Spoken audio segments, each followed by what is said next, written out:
The most terrifying, uncertain, fear-inducing time in my comedy career was the first month, and that's what I'm going to be talking about.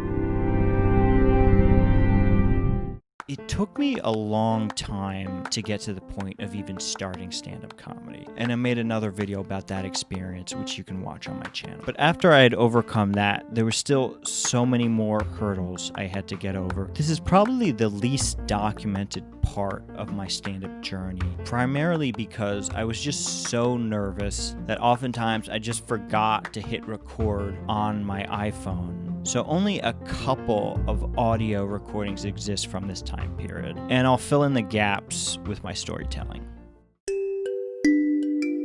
My first week, my first surprise was the pressure. I was not expecting to be facing so much pressure right away. It's very easy to daydream and write in your room and just picture how the first experience is going to go and plan out how it's going to go. But then when you get there and they turn those lights on you and the host introduces your name, Put your hands together, everyone, for Mr. James McElhinney. and they hand you the microphone and you stand up on stage in front of a crowd of people, but you can barely see them because the light is pouring into your face, and they say go, like it's your time to be funny. Ready, be funny right now. You got 5 minutes. I could barely rely on the preparation that I had earlier that day. I had written out stuff on note cards, and I was like trying to look on the note cards and even hold them up, but I couldn't even see them because the light was so bright. I was just seeing spots when I was looking at them, and just the nerve of the whole audience.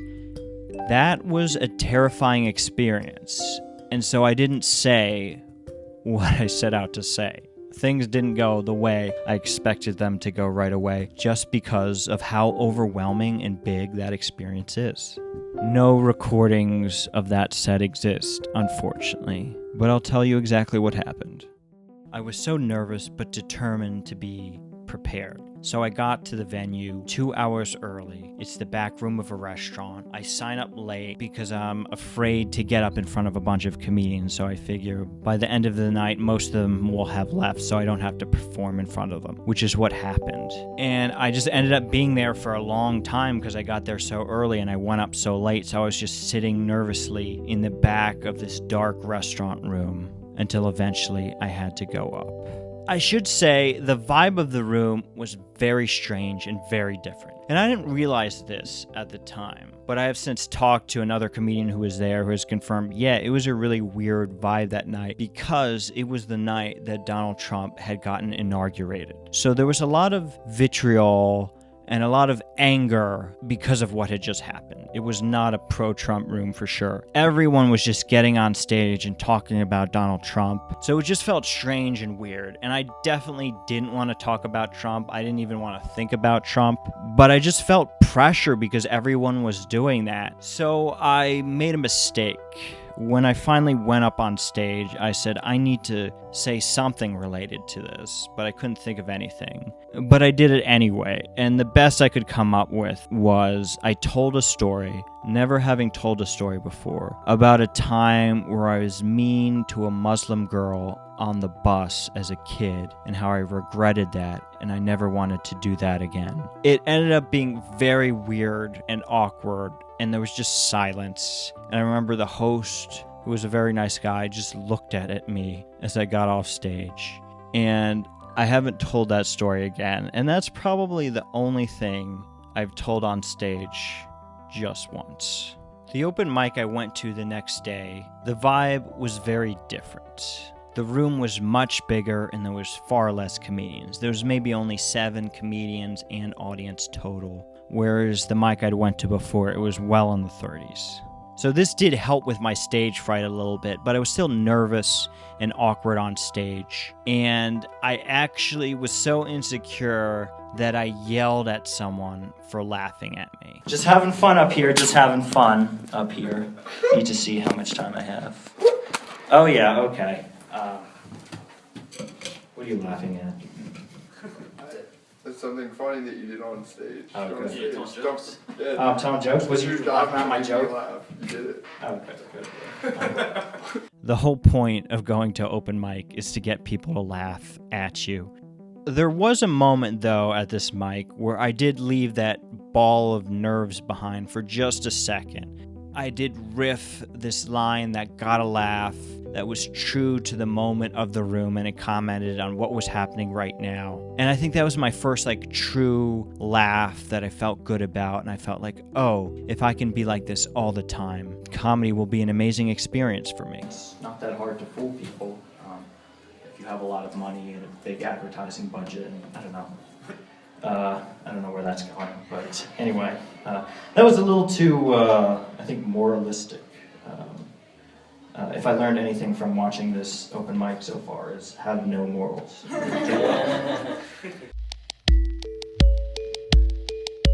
My second week of comedy, I probably experienced the most terrifying thing that I ever had at that point. And even right now, I went to the same open mic again, and this comedian showed up. I thought he was a comedian. Turns out maybe he wasn't. But he was just heckling every single person at the open mic. It was a bloodbath. People were getting on stage and trying to tell him to be quiet. People were just going after him and insulting him in the most vile way. And he was just wrecking sets for at least the first 15, maybe 20 comedians. There were super experienced comedians that couldn't handle it. It was just so strange. And I was just sitting in the back, just terrified, being like, I don't know anything what to do. I can barely speak clearly on stage. This is going to be horrible. But thankfully, and I think way too long, they asked him to leave. My third week of doing comedy, he shows up again. West Side Chiller!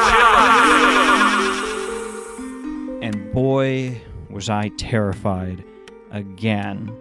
But he seemed better behaved this time until he got into a fight with one of the patrons at the bar, and so the cops were called, and he and the party he got into a fight with were forcefully removed from the bar. And then I got on stage, and you can hear my fear and relief that he was kicked out of that bar. I'm not going to pretend I was kind of hoping everything would be resolved, but by the time I got up on stage, and glad it was. It's first for me, calling cops or anything. Whew. I don't mind it, actually. It's a really good experience. I feel like if you can handle this, you can handle anything. Perhaps because of that distraction, I was able to have a breakthrough moment on stage that night, where I think I told my first bit of confessional storytelling on stage. I got on stage, and I was nervous about what I was going to say. My last joke, a little scared about this one because, okay, yeah. It's so easy to write stuff down. It's a lot harder when you're up here. But I managed to say it, and I felt like it was a success for me at the time. Yeah, okay, so let me tell you a story about the closest I ever came to being seduced by a man in a public bathroom around 6 or 7 years ago. And since then, I generally do believe that whenever I'm very nervous about saying something that doesn't frame me the way I expect to frame myself, or just am nervous or embarrassed about what I'm about to admit or confess on stage, it's usually a good idea to try that out, because often there's something there. That fear you fear in yourself often means it's going to be good or interesting on stage. In my fourth week of doing comedy, I was starting to get a little confident. I had faced the worst, a heckler just forgetting everything, and I was starting to realize that, oh, you'll face the worst, and it'll be bad, but there'll also be good times too. And I was getting a little confident that I was even starting to give other new comedians advice. I don't know how I can follow that last act. That was pretty good for the first time.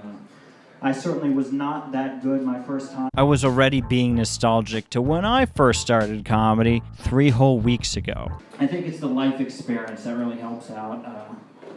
I don't have much life experience. But I think the most cool experience that happened in my 4th week is this other much older comedian, probably not considered as cool by the younger comedians. Like, he was a clean comedian. I think he also did Christian comedy, so he worked that circuit. But he came up to me after a set at an open mic. He's like, hey, can I give you advice? And me being the newbie was like, yeah, please do. He seemed like a nice guy too, which is also important when getting advice from people, is make sure they're nice. I've had some bad experiences. But he was really nice, and he took me aside, and he talked about the current bit I was working on. And he also said, I think you're really funny. And I have some experience with funny. I think he may have even said, I know funny, and you have funny. There's a lot of comedians that get up there and don't have funny, but you have funny. And I want to see you keep being funny. And that just made my day, made my week, made my month. I was like, oh my gosh, yes, I can do this. Like, adrenaline and happiness just filled my veins. And that kept me going for a long time. There was also another moment where me and a bunch of comedians were sitting at the bar at an open mic. It was Valentine's Day. And this crackhead gets on stage. He hadn't done comedy before, and I don't think he did it since. But he was hilarious in like an interesting, different experience that I had never seen before. He gets up on stage and starts talking about his addiction to crack in a very funny way, and talking about how he spent time in jail and what he did for Valentine's Day in the jail. And believe me, I did not spend much time in jail. But while I was there, hey, I'm aware. It was just amazing, funny experience. I just remember all me and the other comedians laughing and talking about it. And that was the moment where I'm like, oh, I think I'm accepted in this community. And it's been 4 years of me being in that community. And I hope I don't leave it anytime soon.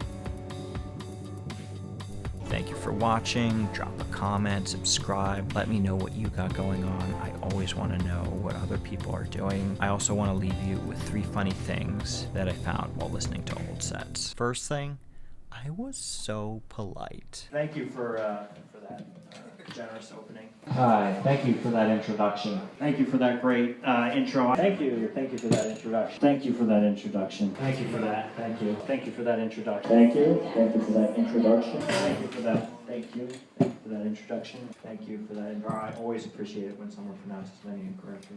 Second thing is, my name is really hard to pronounce, and when people don't get it right, they feel bad about it. James McElhinney? McElhinney, shit. I'm sorry. It's okay. McElhinney. Yeah, that's okay. Give it up for James McElhinney. McElhinney! I got it! And finally, I only have one instance of this on recording, but this happened to me all the time. Give it up one more time for Thanks. Sheeran, everybody. Hey, shut up. Sheeran. He's here tonight. I do not appreciate that. You should.